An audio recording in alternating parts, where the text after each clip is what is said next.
It is the most contested law in the European Union's history. Last week, the General Data Protection Regulation came into effect. Joining us this morning with more on what it means and how it could affect you is online security expert David Papp. Morning, Dave. Morning, Mike.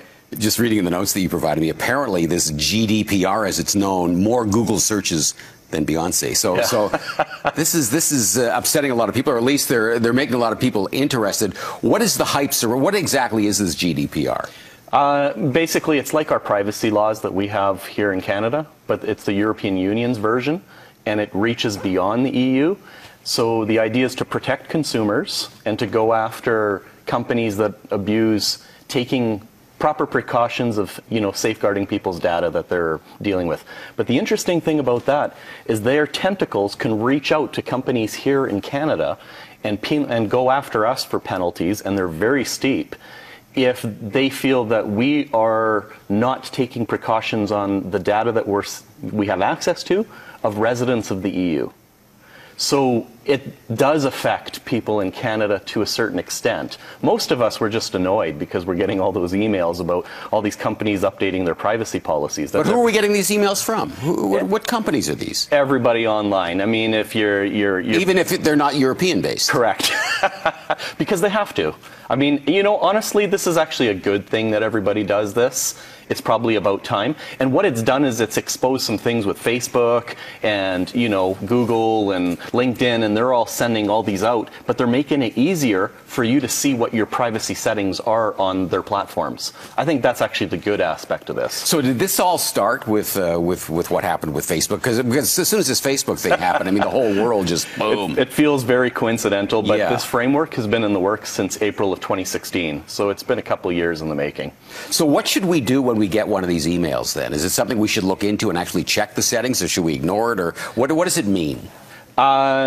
I think it's a good thing for you to be reviewing the settings of any of your online accounts. Absolutely. What are the things we should be fearful of, though, when we do review these settings? What kind of information is being shared? So I'll give you an example. You use an app, and the app says, hey, for convenience sake, would you like me to synchronize your contacts so that, we can find who else is using this app, which friends or family? Or do you want me to figure out what your current location is so that I can go and, zero in on some services around you?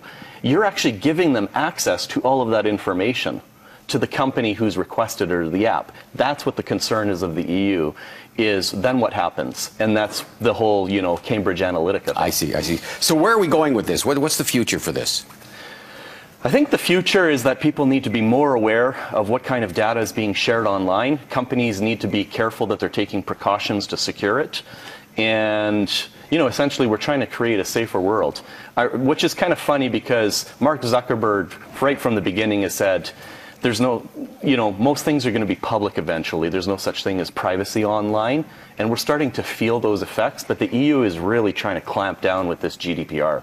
Just a quick question before we sign off here. Just you bring up Mark Zuckerberg and Facebook and that kind of thing. Quite often, when we go to sign on or start up with a particular app, instead of going through the process of registering, it says, would you like to sign on with Facebook, which is the easiest thing to do because you just click on something and away you go. Is it a wise thing to do? It's okay if you don't want to remember all the different logins, but you are giving access to that app to some of your Facebook information, which could include a list of your friends or your contacts or whatever it might be. I mean, so as long as you're aware of that, then it's an okay thing. If you're aware of that, we do a lot of things in the name of convenience and really don't care about the security aspect. It's kind of an afterthought. Right. Okay. Thanks, Dave. You can follow David on Twitter or check out his blog. And, of course, there it is. His blog is davidpapp.com. His Twitter handle is simply @DavidPapp. Stay with us. We're back after the break.